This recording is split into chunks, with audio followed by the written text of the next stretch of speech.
Welcome to Digital Teaching. This video will show you how to change your course from contact to online.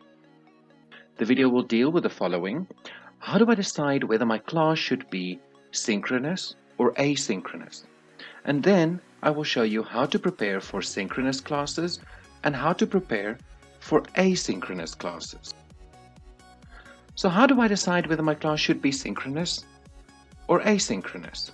Let's start with the definitions.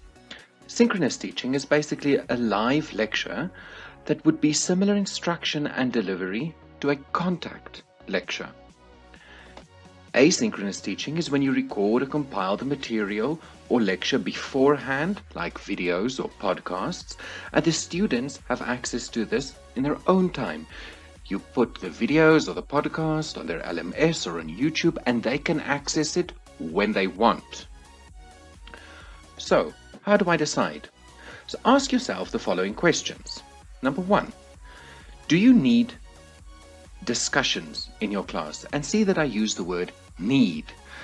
It means that it's an absolute necessity to have discussions in your class. Do you need students to make presentations?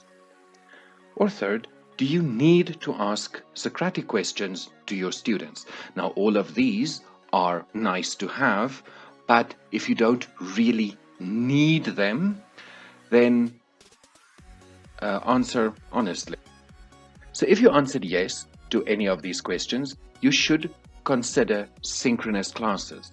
If you answered no to these questions, you can use an asynchronous method. So, synchronous classes. How do I prepare for synchronous classes? Choose the software that you will use, for example, Skype or Zoom or Google Hangouts. And remember that this is a very important decision you have to make. Make sure that your students have access to the software you're going to use, and make sure that it is user-friendly. You can use it quite easily, they can use it quite easily, and if needed, you can fix problems as they occur. Identify possible challenges, for example, internet access or connection or software problems, and make plans to resolve these issues as soon as they appear. If your software starts giving problems, you have to be able to adapt and to switch to something else, or to have your students inform you that they cannot hear you, that your video is switched off, or that there has been some sort of an interruption. And remember, it can be quite difficult for your students to find a quiet place in their homes. Students may also have other obligations and may find it difficult to attend all the live streams. Prepare your lecture. You can prepare your lecture as you normally would. Remember that this has to be a valuable learning opportunity for your students. Do not just read from a book or from a slide. Talk to your students and have them talk to you, because the ability to talk to you and to talk to each other is why you chose a synchronous method of teaching. Tell your students from the outset that knowledge and skills they will learn during the class. The use of can competencies is quite useful. Tell them. At the end of this class, you should be able to say, I can do this. Remember to record the lecture for your students who could not attend the live stream. It's important that you do not exclude students from a learning opportunity. Communication is key. Your students need to be able to reach you when they need you. Since students cannot simply pop into your office when they need to see you, when they have questions to ask you, you have to put in a little extra effort to connect with your students and make sure that they know what's going on. The last thing you want is for students to feel lost. Make sure that you are in a quiet place with no distractions or loud noises. Make sure that you have a good and stable internet connection and a quality microphone. Remember that students are, on the best of days, easily distracted. So do not add in additional distractions in their online class. And then, lastly, have fun. If you are having fun, the students will have fun. Remember, they did not necessarily sign up for an online mode of delivery, so make it fun for them. Asynchronous classes. How do I prepare for my asynchronous classes?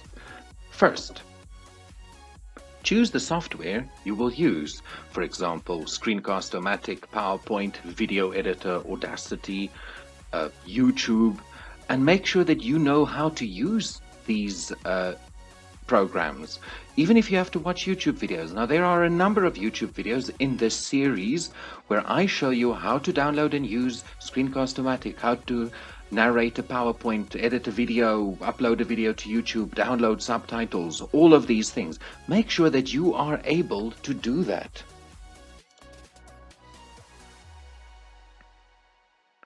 Identify the topics you want to teach and divide these into smaller, more manageable portions.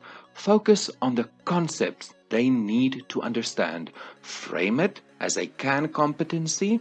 For example, at the end of this video, I can.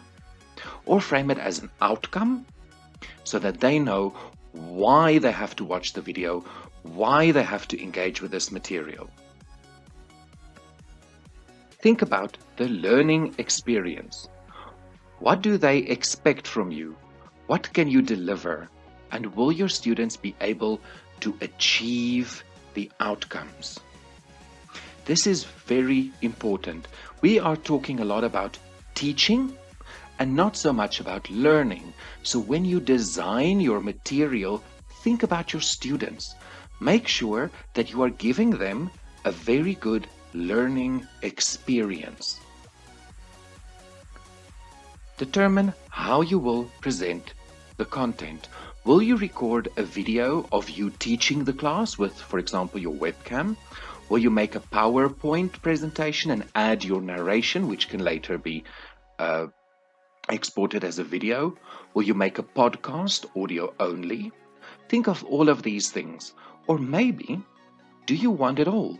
Do you want to have a PowerPoint with narration, a PowerPoint video, a transcript, a podcast, everything? Think about this from the beginning.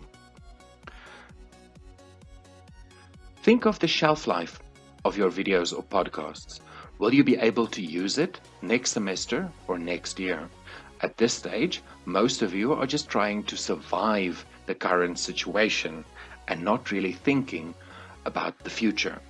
But if you put in effort now to ensure that your videos or podcasts are of a high quality, then you will be able to use it in the future. You will even be able to use it for your contact classes. You can flip the classroom, have the students prepare the work at home from the content that you created, and then when they come to class, you can have your discussions, presentations, exercises, or you can have your students produce content, or you can use it to blend your learning. You can take the videos, take the podcasts, put it on Ifundi, and then or your LMS, and then use it for your contact classes. If you produce content that will only be useful for this semester, you will lose a valuable opportunity, and chances are the education system will change in the coming years, and more students will want to study online, or at least have their study material available online, since now they see that it is possible. Leave a comment if you have any questions or suggestions for future videos. And that's all. Thank you for watching. Feel free to like and subscribe for more videos.